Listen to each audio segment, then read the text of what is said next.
యెహెజ్కేలు 14వ అధ్యాయం 12 నుండి 23 వచనాలు చదువుకుందాం. వాటిలో ఉన్న భావాన్ని చూసుకుని ఆరాధనలోకి వెళ్దాం. మరియు యెహోవా వాక్కు నాకు ప్రత్యక్షమై ఇలా సెలవిచ్చాను. మరి ఒక విషయం, యెహోవా వాక్కు దేవుడు ప్రవక్తని యెహెజ్కేలుకి తెలియజేస్తున్నాడు.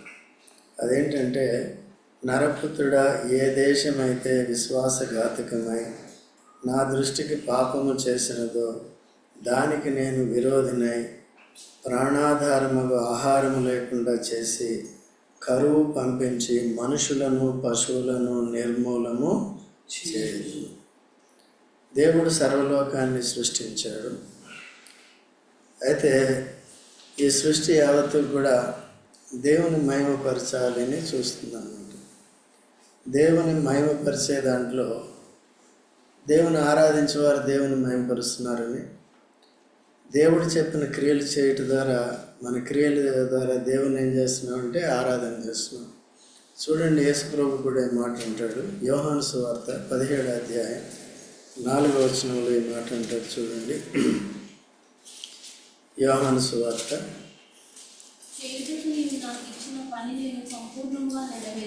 నెరవేర్చి ఎలా మహిమపరిచాడంట? యేసుక్రీస్తు ప్రభుకి తండ్రి అయిన దేవుడు ఇచ్చిన పని అంతటిని సంపూర్ణం చేసి ఏం చేశాడు? ఇటు అటు డైవర్ట్ అవ్వలేదన్నమాట. సో ఇచ్చిన పని చేయటమే ఏంటంటే దేవుని ఒక రకంగా మహిమపరచడం. అంతేగాని కేవలం వచ్చాము వెళ్ళిపోయామంటే కాదు, లేకపోతే ఎందుకు జీవిస్తున్నామో అర్థం లేకుండా జీవించడం కాదు. మనిషిని దేవుని మహిమ కొరకు సృష్టించాడు, కలుగజేశాడు. ఆదాము అవ్వల దగ్గర నుంచి కూడా మనుషులంతా దేవుని మహిమపరచకుండా తప్పిపోయారు. ఆదాము అవ్వలు దేవుని మహిమపరిచారా? మహిమపరచడం అంటే ఏంటి? ఆయన ఆజ్ఞకు లోబడ్డారు. ఆజ్ఞకు లోబడిన తర్వాత మిగిలింది ఏం చేయాలి? ఇచ్చిన పని చేయాలి. ఆదాము అవ్వలకి దేవుడు పని ఇచ్చాడు తెలుసా మీకు? ఏం పని ఇచ్చాడు? తోటని ఏం చేయాలి? సేద్యం చేయాలి. సేద్యం ఎందుకు చేయలేకపోయాడు? బయట చేసుకున్నాడు. లోకంలోకి వచ్చి ఇది చెమట వచ్చి అక్కడైతే ఓన్లీ ఆకులే, రాలిన ఆకులు తీసేయటం, లేకపోతే మంచిగా పళ్ళు తిని బతకాలి, శ్రమే లేదు. అటువంటి వాడు దేవుని యొక్క ఆజ్ఞను అతిక్రమించి ఆదాము అవ్వలు ఇద్దరు కూడా పాపులైన కారణం చేత ఏదైనా తోటలో నుంచి వెళ్ళగొట్టబడ్డారు.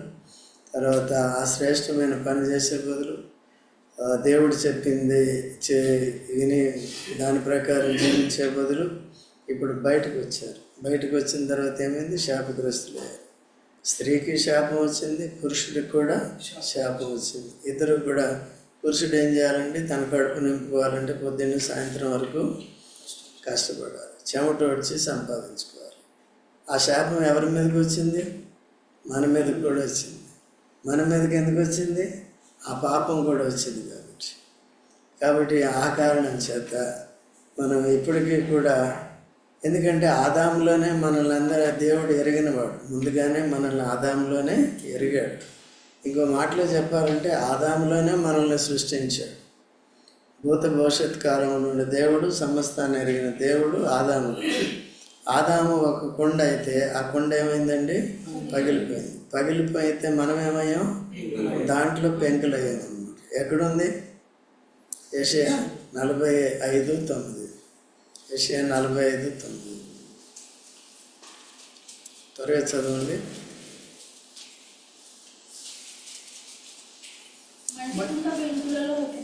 పెంకయ్యండి తను సృజించిన వానితో వాదించువానికి శ్రమ. అక్కడ ఒక మాట ఏముంది? మంటి కుండ పెంకులలో, మంటి కుండ ఎవరు? ఆదాము. పెంకులు ఎవరు? చెదిరిపోయారు. తను సృజించిన వానితో వాదించడానికి. అందుకనే తిరిగి యేసుక్రీస్తు ప్రభు ద్వారా దేవునికి లోబడటం. యేసు ప్రభులో దేవుడు ఏం చేశాడు? మన పాప శాపాలని తన మీద వేసి యేసుక్రీస్తు ప్రభు ద్వారా మనకు ఆశీర్వాదం ఇచ్చాడు.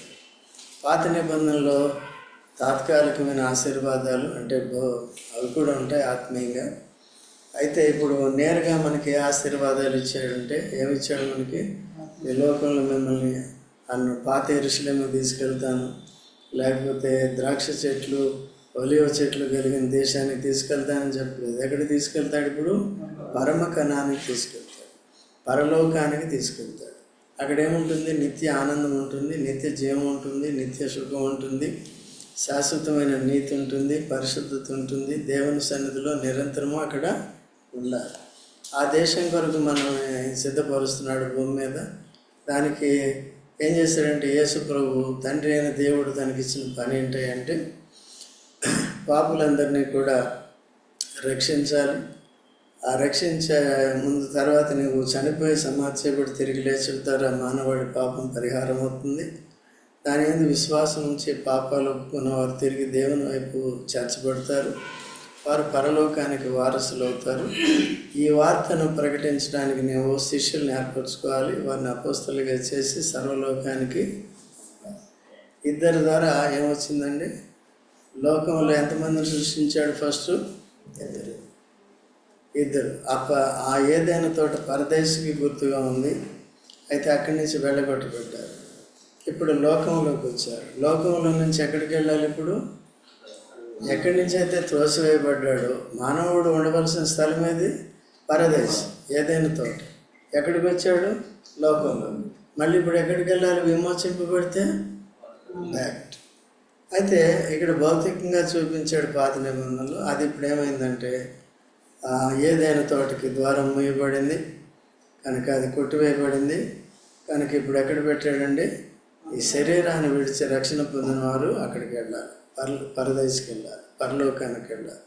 లేదంటే ఆత్మ నిత్య నరకానికి వెళ్ళాలి. అగ్ని ఆరదు, ఆత్మ చావు. ఒక మనుషుని ద్వారా ఏమొచ్చిందండి? లోకంలో ఇన్ని దేశాలు వచ్చాయి. ఆ దేశంలో ఎందుకు వచ్చినాయి? ఇన్ని దేశాలు ఎందుకు వచ్చినాయి? అందుకని ఆదికాండం 11వ అధ్యాయంలో వారు ఏం చేస్తున్నారంటే దేవుడు ఏం చేశాడు? మీరు ఫలించి అభివృద్ధి చెంది భూమిని నిండించమని చెప్తే వాళ్ళు అక్కడ గోపురాన్ని కట్టుకున్నారు. ఎక్కడ కట్టారు గోపురాన్ని? బాబేల్ అంటే అర్థం ఏంటో తెలుసా? తారుమారు, కన్ఫ్యూషన్. ఇంగ్లీష్లో తారుమారు. ఎందుకంటే వాళ్ళకి ఒకే భాష, ఒకే పలుకున్న కారణం చేత వాళ్ళందరూ ఐక్యమత్యంలోకి వచ్చేస్తున్నారు. దేవునికి విరోధంగా వారు ఆలోచన చేయటానికి, దేవుని యొక్క సంకల్పానికి, ఉద్దేశానికి వారు వేరుగా తమ సొంత తలంపులు స్థాపించుకోవడానికి కొనుక్కుంటున్నారు. అప్పుడు వారిని ఏం చేశాడంటే భాషల్ని తారుమారు చేసి భూమి మీద చెదరగొట్టేశాడు పోతున్నారు. అట్లాగా భాషాపరంగా దేశాలు వచ్చినాయి, తర్వాత ఇట్లా వచ్చినాయి. ఇప్పుడు మన దేశంలో కూడా అనేకమైన భాషలు ఉన్నాయి. అయినప్పటికీ రాష్ట్రాలు ఎట్లా ఏర్పడ్డాయి?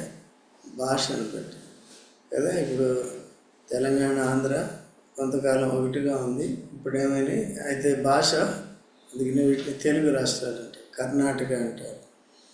అట్లాగే ఇప్పుడు ఒక్కొక్క దేశంలో ఈవెన్ అమెరికాకి వెళ్ళినప్పటికీ కూడా అక్కడ కూడా చాలా భాషలు ఉంటాయి. ఎందుకుంటాయంటే ఇప్పుడు ఈ దేశం వాళ్ళు అక్కడికి, ఆ దేశం వాళ్ళు ఇక్కడికి ఇలాగ ఏమవుతున్నారండి? వెళ్ళిపోతున్నారు. ఏదేమైనప్పటికీ కూడా ఈ దేశాలన్నీ కూడా భక్తిహీనతలోకి వచ్చాయన్నమాట. దేవుడు ఏం చెబుతున్నాడో అర్థం చేసుకోకుండా, దేవుడితో సంబంధ సహవాసాలు లేకుండా వారి సొంత మతాలని స్థాపించుకుంటూ వారు వేరుగా ఉంటున్నారు. అందుకనే మొదటి నుంచి కూడా దేవుడు తీర్పు తీరుస్తున్నాడు. అందుకనే ఇక్కడ 13వ వచనంలో ఏం చదువుకున్నాం మనం? ఏ దేశమైతే విశ్వాసఘాతకమై నా దృష్టికి పాపము చేసిన దానికి నేను దేవుడు విరోధి అయితే ఏమవుతుంది? నీకు నాకు విరోధి అయితే ఏమవుతుంది? మొట్టమొదటిగా ప్రాణాధారముగా ఆహారం లేకుండా చేసి కరువు పంపించి మనుషులను పశువులను చేసి. ఇది నోవ దినాల్లో అయిందా లేదా? నోవ దినాల్లో అందరూ ఎవరు? అప్పటికి చెదరగొట్టబడలేదు. ఇక్కడ అన్నమ్మా నోవ దినాల్లో నేను చూస్తున్నా నిద్రపోతున్నా. నోవ దినాల్లో చెదిరిపోయారా? నోవ దినం 6వ అధ్యాయం 7వ అధ్యాయంలో 8వ అధ్యాయంలో ఉంది. నేను చెప్పింది 11వ అధ్యాయంలో. భాషలు వచ్చింది ఎక్కడండి? తర్వాత ఎక్కడొచ్చింది? పెంతెకోస్తు దగ్గర వచ్చింది. అర్థమైందా? సో ఈ భాషలన్నీ మళ్ళీ ఒకటే పలుకు ఎప్పుడు వస్తుంది? పరలోకానికి వెళ్ళి. పరలోకంలో ఒకటే పలుకు ఉంటుంది. ఏ పలుకు ఉంటుంది? అది ఆటోమేటిక్గా వచ్చేస్తుంది. ఓకే, పరలోక భాష, హెబ్రీ భాష ఉంటుందో ఇంకే భాష ఉంటుందో మనకు తెలియదు. ఓకేనండి. అక్కడికి వెళ్ళిన తర్వాత ఆటోమేటిక్గా అది మనకి వచ్చేస్తుంది. కనుక నోవ దినాల్లో కూడా మనుషులంతా ఎలా ఉన్నారు? 6వ అధ్యాయాన్ని చూస్తే భక్తిహీనులుగా ఉన్నారు. తమ మార్గాన్ని ఏం చేసుకున్నారంట? చెరిపి వేసుకున్నారు. కనుక దేవుని ఉగ్రత వారి మీదకి వచ్చిందా లేదా? ఏమయ్యారు? ఒక్కరు మిగలకుండా, తల్లిదండ్రులు మిగలలేదు, పిల్లలు మిగలలేదు, ఎవరు కూడా. ఇక్కడ రాసి ఉంది కదా, మనం చదువుకున్నాం, పసిపిల్లలు కూడా మిగలలేదు. అందరూ కూడా ఏమైపోయారు? ఎవరైతే దేవుడు హెచ్చరించినప్పుడు భయపడ్డారో, విశ్వాసం ద్వారా కృప పొంది నీతిమంతులయ్యారో వారిని దేవుడు ఏం చేశాడండి? వారిని రక్షణ విధానాన్ని వారికి చూపించాడు. వాడిని నిర్మించుకోమన్నాడు. తర్వాత నేను ఈ విధంగా నశింపజేయబోతున్నాను కాబట్టి మీరు ఇలా వాడని చేసుకోండి అని చెప్పాడు. దాని కొలతలు, దాని కర్ర, దానికి చేయవలసిందంత టెక్నాలజీ అంతా ఎవరిచ్చారు? నోహవ్ అంతా దేవుడు ఇచ్చాడు. సో మనిషికి సామర్థ్యం ఎవరిచ్చారు? దేవుడు ఇచ్చాడు. ఇచ్చి బలమైన పని బలహీనమైన మనుషుల చేత తాను జరిగించుకున్నాడు. అది రియల్గా మనం నోవహు వాడ చూడాలంటే నేను యుఎస్లో చూసాను. కెంటకీలో అక్కడ ఉందన్నమాట. సేమ్ అవే కొలతలు, అలాంటివే పెద్ద పెద్ద దొంగలు అవన్నీ లోపల వాళ్ళు ఏం చేస్తుంటారు? బైబిల్లో రాసిన దాని ప్రకారము అవన్నీ కూడా అట్లా ఉన్నాయి. చూసి చాలా ఆశ్చర్యకరంగా ఉంది. సో కొన్ని కట్టిన దాంట్లో అంత లేకపోయినా కనీసం 50% ఉన్నా సరే ఇంత ఎలా సాధ్యమైందని అనిపిస్తుంది అన్నమాట. బహు బ్రహ్మాండంగా ఉంటుంది, అంటే భయంకరంగా ఉంటుంది. సో కాబట్టి అది బలహీనలైన వారి ద్వారా ఏం చేశాడండి? చేశాడు. కాబట్టి నమ్మిన వారందరూ కూడా ఆ విధంగా దేవుని ఏర్పాట్లోకి వచ్చారు, రక్షణ పొందారు, వారి నీతిమంతులయ్యారు. అందుకని ఇప్పుడు ఏమంటున్నాడు ఇక్కడ చూడండి. నోవహును 14 వచ్చిన నోవహును, దానియేలును, యోబును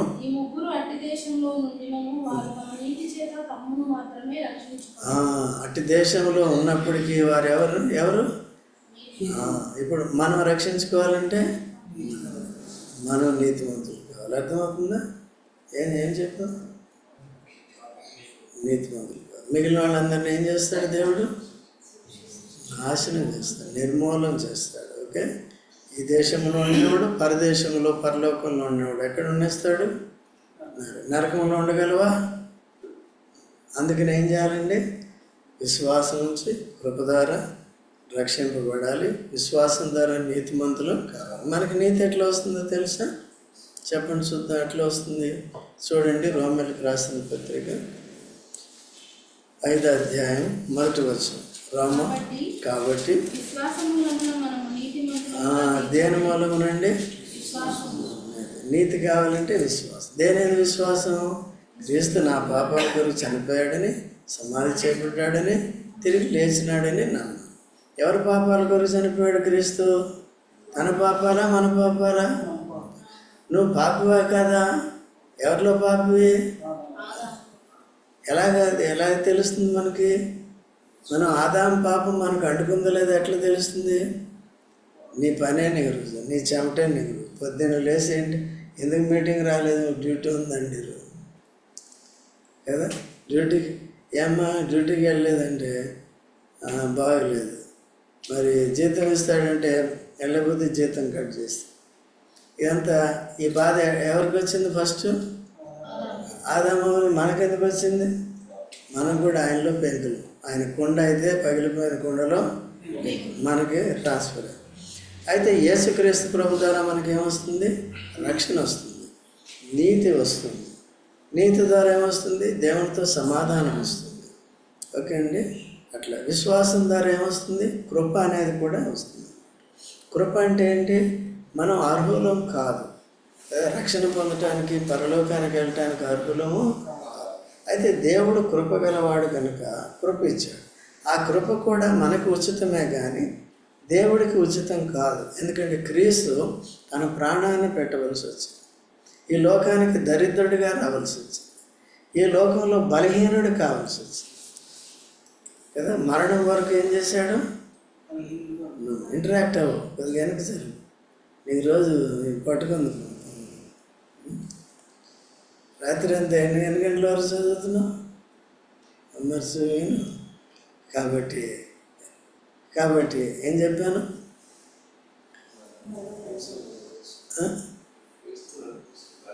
చెప్పండి. బలహీనుడు అందరికీ కూడా లోకువైపోయాడు. ఎవరండి? ఏకంగా సాతానుడు వచ్చి నా కాళ్ళు మొక్కు, నన్ను మొక్కు, నీకు ఈ లోకరాజ్యాలు. ఈ లోకరాజ్యాలని సాతాను తాతవా? ఎవరివి? యేసు ప్రభు. ఎవరి ద్వారా సృష్టించాడు? లోకమాయన మూలంగా కలిగి. చూడండి యోహాను 1:10. యోహాను 1:10. యోహాను సువార్త 1:10. చదవయా? చదువు. ఆయన అంటే ఎవరండి? లోకంలో ఉండెను, కలిగను కానీ తెలిసి కొనలేదు. కాబట్టి ఎందరు అంగీకరించుతారో, ఆయన నామాన్ని ఎందరు విశ్వాసం ఉంచుతారో వారందరూ దేవుని పిల్లలకు. ఇప్పుడు ఆయన ఎందుకు విశ్వాసం ఉంచని వారంతా ఏమవుతారు? నాశనం అయిపోతారు. నశించిన దాన్ని వెతికి రక్షించుటకు ఎవరు వచ్చారు? ఇప్పుడు మన రక్షణకు ఆధారం ఎవరండి? యేసు ప్రభు.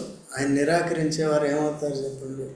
మానవుడు పుట్టకుండా ఉంటే మంచిది, మనుషులు పుట్టకుండా ఉంటే మంచిది, మీరు నేను పుట్టకుండా ఉంటే అసలు మంచిది. పుట్టాం కాబట్టి యేసు లేకుండా ఉంటే బహుభారమైంది కదా. అయ్యో శ్రమ, అయ్యో వారికి శ్రమ. ఏ శ్రమ అండి? నరకంలో అగ్ని ఆరదు, ఆత్మ. కాబట్టి అవి చనిపోయిన తర్వాత ఉన్నాయా లేవా? అవి ఉన్నాయి. తిరుమల ఉన్నాయా? ఎవరు చూశారు? చనిపోయిన తర్వాత ఏమున్నాయి మనకు తెలియదు. ఎవరికి తెలుసండి? దేవుడు. ఆ దేవుడే వచ్చి ఉన్నవన్నీ చూపించి నిత్య జీవిస్తాను, స్వర్గానికి వెళ్తాను, నరకం నుంచి రక్షిస్తాను, ప్రాణం తానే పెట్టి. మరి మానసిక మార్పు మానసికంగా నమ్మటం కాదు, కానీ ఎప్పుడైతే యేసు ప్రభువుని అంగీకరించామో మన కళ్ళు తెరపడ్డాయి. ఇది సత్యమని మనకి నిర్ధారణ అనేది వచ్చింది. తప్పకుండా దాని ద్వారా ఏమొచ్చింది? విశ్వాసం వచ్చింది, నిరీక్షణ వచ్చింది. తర్వాత ఇంకేమొచ్చిందండి? ఆ విశ్వాసం, దేవుని భయం అనేది వచ్చింది. జీవితంలో మార్పు అనేది వచ్చింది కదా. అందరిలా లోకస్తులాగా చెడు పనులు చేయగలుగుతాము? చేయలేము. సో ఇదంతా ఎట్లా వచ్చింది? ఇది దేవుని శక్తి మనలో పనిచేస్తుంది. నమ్మవారికి సిలువ ఏమైందంట? దేవుని శక్తి అండి. రక్షింపబడుతున్న వారికి దేవుని శక్తి, నమ్మని వారికి వెర్రితనంగా ఉంది. తర్వాత ఎవరు వెర్రోళ్ళు? నమ్మనోళ్ళ ప్రస్తుతానికి ఎవరు వెర్రోళ్ళు? మనం. తర్వాత ఎవరు వెర్రోళ్ళు? మన వెర్రితనం ఎంతవరకు ఉంటుంది? కొన్ని రోజులు అంతేనా. తర్వాత వాళ్ళే అయ్యో నేను వెర్రోళ్ళు అయిపోయాను, మా జాయిన్ తిట్టాను, నేను యేసు ప్రభువుని ఎందుకు నమ్ముకున్నాను కదా అనేవాళ్ళు చాలామంది ఉంటారు. నిన్ను హేళన చేసే వాళ్ళు ఉంటారు మీరు కాలేజీలో. సో వాళ్ళందరూ వెర్రోళ్ళు అయిపోతారు. ఓకేనా. అందుకనే నీ నీతిని బట్టి నువ్వేం చేసావు? రక్షింపడ్డావు. మీ నీతిని బట్టి మీరేం చేశారు? రక్షింపడ్డారు. నీతి ఎట్లా వచ్చింది? క్రీస్తు యేసు మరణ పునరుద్ధానాలందరి విశ్వాసం. ఆ నీతిని మనం కాపాడుకుని ఇప్పుడు నీతి క్రియలు జరిగించాలి. ఈ నోవహు ఏం చేశాడండి? నీతిమంతుడై నీతి క్రియలు. ఏంటి నీతి క్రియలు? దేవుడు చెప్పించి మీరు కూడా చేస్తున్నారు. దేవుని మందిరానికి రమ్మంటే, దేవుడు రమ్మంటే వచ్చారా, నేను రమ్మంటే వచ్చారా? దేవుడు సమాజంగా కూడుట మానవద్దు అని చెప్పాడు. అందుకని వచ్చారు. ఎందుకు వచ్చారు? ఆరాధించడానికి వచ్చారు. నన్ను ఆరాధించే వారు ఏం చేస్తున్నారు? దేవుణ్ణి చూడండి, ఎక్కడుంది కీర్తన? నువ్వు చెప్పా ఎక్కడున్నావు? కీర్తన 50:23 చూడండి. కీర్తన 50:23. స్తుతి యాగం అర్పించువాడు. స్తుతి యాగం అంటే అర్థం ఏంటండి? ఊరికే ఒక్క మాటతో స్తోత్రం స్తోత్రం స్తోత్రం అని చెప్పడం కాదు, అది యాగం కాదు. ఏం చెప్పాలి? మహాగణుడు, మహోన్నతుడు, పరిశుద్ధుడు, నిత్య. ఒకే మాట చెప్పేది ఎవరు? దేవదూతలు. దేవదూతలు ఏముంటాయి? దివారాత్రములు పరిశుద్ధుడు పరిశుద్ధుడు. సంఘాలు ఏమి నేర్పిస్తున్నారు? దేవదూతల ఆరాధన. 24 పెద్దలు ఒకలాగా చేశారా? వాళ్ళు ఒకలాగా చేశారా? దేవదూతలు వేరు, మనది కుక్క అరుపు కుక్కదే ఉంటుంది, పందరుపు గాడిదే ఉంటుంది. ప్రతిదీ దాన్ని అది దేవదూతల్లో చేసినట్టు మనం చేస్తామా? వాటి కొరకు యేసుప్రభు అన్న ప్రాణం పెట్టాడా? ఎవరి కొరకు పెట్టాడు? దేవదూతలు కూడా తప్పిపోయినాయి ఆదామవ్వల కంటే ముందు. వాడే లూసిఫరు, వానితో ఏకీపించిన. సో ఎవరు వచ్చేసి కాబట్టి వారందరికీ మళ్ళీ విమోచన ఏమైనా ఉందా?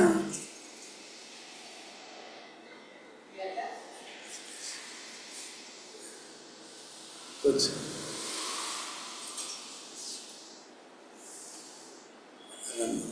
వచ్చి కూర్చొని ఇప్పుడే వస్తారు.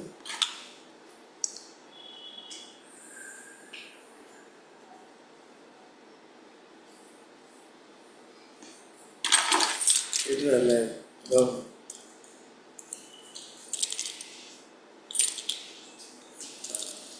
ఉండగలరా? కొంచెం ఉంటారా? కొంచెం తలుపు తీసి కూర్చోమను. లైట్ సరే అండి. ఎంతవరకు వచ్చింది? దేవదూతల ఆరాధన. అందుకనే యెషయా ఏమన్నా ఆరాధన చేశాడు? మహాగణుడు, మహోన్నతుడు, పరిశుద్ధుడు. అట్లా దేవదూతలు అయితే ఏం చేస్తున్నాయి? ఎవరు చేయాలి? నీతిమంతులు చేయాలి. నీతిమంతులు ఎలాగయ్యాం? విశ్వాసం ద్వారా కదా. దేని ఎందు విశ్వాసం ద్వారా? క్రీస్తు నా పాపాల గురించి అని. పాపి దేవుణ్ణి ఆరాధన చేయలేదు. దేవా నీకు వందనాలంటే చెల్లదు. ఎవరు చెల్లించాలి? విమోచింపబడిన వారే చేయాలి. ఓకేనండి. విమోచన కొరకు సృష్టి కంటే కూడా మానవుని విమోచించడానికి దేవుడు చూపిన ప్రేమ, యేసుప్రభులో దేవుడు చేసిన కార్యము బహు గొప్పది. పాటలో కూడా ఉంది, సీయోను గీతాల్లో. కాబట్టి అది చాలా గొప్పది. అది సృష్టి ప్రకృతి సృష్టిని అంతటిని ఎట్లా చేశాడు? మాటతో చేశాడు. మనల్ని రక్షించడానికి ఏం చేశాడు? సాక్షాత్తు తానే వచ్చాడు కదా. పశువుల తొట్టి నుంచి శిలువ మరణం వరకు వెళ్ళాడు. ఎంత భయంకరమైన పరిస్థితి. మరణాన్ని ఏం చేశాడు? జయించి మనందరికీ కూడా రక్షణ ఇచ్చాడు. ఓకేనండి. అయితే ఇప్పుడు మనము ఇక్కడ నోవహు దినాలు నోవహు కుటుంబం ఒకటే రక్షణ పొందింది కదా. ఎందుకు? వారు నమ్ముకున్నారు. మిగిలిన వారంతా ఏమయ్యారు? ఇప్పుడు మనం చదువుకున్నదంతా కూడా 12 నుంచి 23 వచనాలు అదే ఉంది కదా. వారి జీవనాధారాన్ని ఏం చేస్తాను? పాడు చేస్తాను. దేవుడికి అంత కోపం. తనకి భయపడలేదంటే అంత కోపం. ఓకే, తనకి లోపడలేదంటే అంత కోపం. కాబట్టి మనకే కోపం వస్తుంది. నాకు నా పిల్లలు లోబడట్లేదు, లేకపోతే నా భార్య లోబడట్లేదు, లేకపోతే నాకు ఎవరు లోబడట్లేదు అనే పరిస్థితులు ఉంటాయి కదా. సో దానికి పెద్ద కోపం వచ్చేస్తుంది, గొడవలు పెట్టేసుకుంటాం. ఓకేనా? రైట్. కాబట్టి తర్వాత దానియేలు. ఇప్పుడు చూడండి, దానియేలుని ఎక్కడేసాడు? ఎవరు రక్షణ పొందారు? దానియేలే. అర్థమైందా? ఎందుకు రక్షణ పొందాడు? దానియేలుని చంపేయాలి కదా, అవి చంపేసినాయా? ఎందుకు? నన్ను రక్షించగలిగే దేవుని యందు వాళ్ళు ఏం చేశారు? తర్వాత తనని ఎవరైతే దాంట్లో వేయించారో, ఏది సింహభవనంలో వేయించారో, వారు ఏమయ్యారు? వారు, వారి కుటుంబం, వారి పిల్లలు మొత్తం అందరినీ కలిగిన దాని అంతటిని వారిని వేస్తే ఏమైందండి? పైకి ఎగిరి, ఇంకా కింద పడకుండానే సింహాలు పైకి ఎగిరి పట్టుకుని ముక్కలు చేసి తినేసి అని రాసిందండి దాంట్లో. ఓకే. కాబట్టి ఇప్పుడు ఆ నెబుకద్నెజర్ దినాల్లో వారి దేశం బాగుంది అంటే ఎవరి కారణం? తను. ఎందుకంటే ప్రధానమంత్రిగా అక్కడ ఉండొచ్చాడు, సలహాదారుడిగా ఉండవచ్చు. తర్వాత ఇంకెవరండి? యోబు.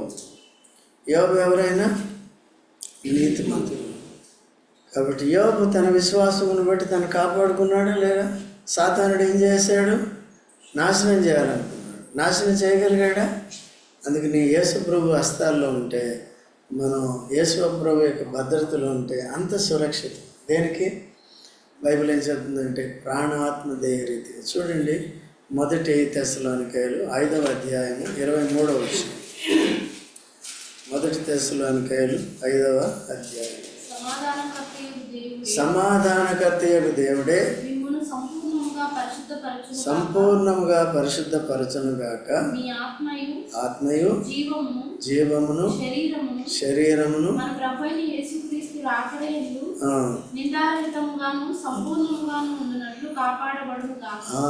మనల్ని ఎవరు కాపాడుతారండి? ప్రాణాత్మ దేహరీతిగా ఎవరు కాపాడుతాడు? మనం ఎవరు అందుకనే ఇప్పుడు నోవా ఏం కలిగి ఉన్నాడు? నోవా ఏం కలిగి ఉన్నాడు? నీతి కలిగి నీతి క్రియలు చేశాడు.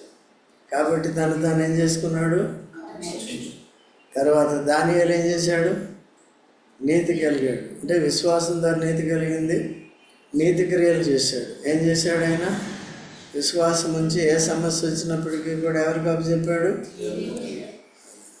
నేను కళ వచ్చింది, కళ మర్చిపోయాను, ఆ కళ భావం చెప్పమంటే ఎవరు చెప్పారు? చెప్పాడు. ఎలా చెప్పాడు? ప్రార్థన చేసి. ఎవరికి ఏ పని ఇస్తే ఆ పని. ఇప్పుడు మనందరికీ సమిష్టిగా ఒకే పని ఇచ్చాడు దేవుడు. యేసుక్రీస్తులో మనల్ని రక్షించి యాజక ధర్మం ఇచ్చాడు. యాజక ధర్మం ఏంటి? దేవుని మందిరానికి రావాలి, ఆరాధన చేయాలి కదా. అందరి రక్షణ కొరకు. ప్రార్థన అంటే దేని కొరకు చేస్తారో అర్థం కాదు, మన సొంత వాటికి చేసుకోవడమే సరిపోతుంది. లోకంలో ఉన్నవారు అందరి రక్షణ కొరకు చేయాలి. దేవుడు తన క్రియ జరిగించేటట్టుగా ప్రార్థన చేయాలి కదా. ఆయన దానియేలు ఎట్లా ప్రార్థన చేశాడు? తను అడిగిన దాన్ని చేశాడు. ఇప్పుడు సింహభవనంలో వేసినప్పుడు ఏమని ప్రార్థన చేయాలి? నాకు ఇక్కడ భోజనం పెట్టని చేయాలా? ఏం చేయాలి? విడిపించని చేయాలి. తర్వాత అలాగా సరిగ్గా ప్రార్థన చేయాలి. సో ప్రార్థన చేయాలి. రెండోది ఏంటి? సువార్త ఇతరులకు ఏం చేయాలి? ప్రకటించాలి. ఇవన్నీ ఉన్నాయి. ఇవన్నీ అందరికీ రక్షణ పొందిన ప్రతి వారికి కామన్గా ఉండే పరిచర్య ఇది. నాకు ఇది ఇవ్వలేదు, ఆ పరిచయం ఇవ్వలేదు అంటారు. లేదు, ఈ పరిచర్య చేస్తే ఇది శ్రేష్టమైనది, దీనికే మనకు బహుమానం వస్తుంది. అన్న అనే ఒక ప్రవక్త్రి పెళ్ళైంది, 7 సంవత్సరాలు పెనుగుడితో సంసారం చేసింది. పెనుగుడు చనిపోయిన తర్వాత ఏం చేసిందండి? దేవాలయంలో దివారాత్రములు ఉండి ఉపవాస ప్రార్థనలతో దేవుని సేవ కనిపెట్టడం కాదు, సేవ చేసిందని మాట. కనిపెట్టడం వేరు. ఇశ్రాయేల్ రక్షణ కొరకు కనిపెట్టినా అది వేరు. అక్కడికి వెళ్ళి ఏం చేసిందంట? కాబట్టి ప్రార్థన అనేది ఏంటి? యేసు ప్రభు రాకడ కొరకు అందరూ సిద్ధపడాలి, అందరూ రక్షణ పొందాలని మనం ప్రార్థన చేయాలి. లేచినప్పటి నుంచి నాకు ఇది, నాకు కాపాడు, నన్ను భద్రపరచు, ఇదే సరిపోతుంది. కానీ సో దేవుని సేవ కొరకు, మనుషుల ఇతరుల రక్షణ కొరకు పాటుపడేది చాలా తక్కువగా ఉంది. దేవుని నిజంగా మయంపరచడం చాలా తక్కువ అయిపోతుంది. అట్లా లేకుండా జాగ్రత్తగా చూసుకోవాలి. 23వ వచనంలో మీరు వారి ప్రవర్తనను క్రియలను చూచి నేను చేసినదంతయు నిర్హేతంగా చేయలేదని మీరు తెలుసుకొని ఓదార్పునందుదురు. ఇదే ప్రభువైన యెహోవా. దేవుడు అన్నీ కూడా గమనిస్తున్నాడు కాబట్టి ఎవరు నీతిగా జీవిస్తే వారికి క్షేమం ఉంటుంది, దేవుని దయ ఉంటుంది. తర్వాత ఎవరైతే అక్రమంగా జీవిస్తారో, అక్రమం చేస్తారో, అతిక్రమం చేస్తారో వారందరికీ ఏమొస్తుందండి? శిక్ష వస్తుంది. దేవుడిచ్చే శిక్ష ఎట్లా ఉంటుంది? అది శరీరానికైతే కొద్దిగా తట్టుకోవచ్చు, కానీ ఆత్మశిక్ష భయంకరమైంది. తట్టుకుంటే ఏం చేయాలి? తప్పదు. ఇంకా ఆ నరకంలో ఉండాలి, అగ్ని ఆరదు, చావు. అటువంటి భయంకరమైన పరిస్థితి నుంచి విడిపించాడు కాబట్టి మనం జాగ్రత్తగా ఉండేది నేర్చుకోవాలి. ఆరాధనలోకి వెళ్దాం.